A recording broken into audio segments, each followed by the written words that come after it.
مشاهدينا الكرام، إليكم موعد مباراة النادي القسنطيني ومولودية البيض في الجولة السادسة عشر من الدوري الجزائري 2026. لكن قبل البدء في التفاصيل لا تنسوا الاشتراك والإعجاب بالفيديو ليصلكم كل جديد.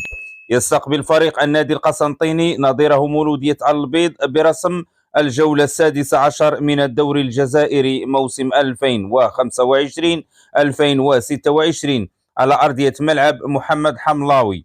يحتل فريق النادي القسنطيني المركز السابع في جدول ترتيب الدوري الجزائري برصيد 22 نقطة، وفريق مولودية البيض يتواجد في المركز السادس عشر برصيد 6 نقاط. وتقام مباراة النادي القسنطيني ومولودية البيض يوم السبت 24 يناير 2026 في تمام الساعة 5 مساء بتوقيت المغرب والجزائر، الساعة 6 مساء بتوقيت مصر، الساعة 7 مساء بتوقيت السعودية.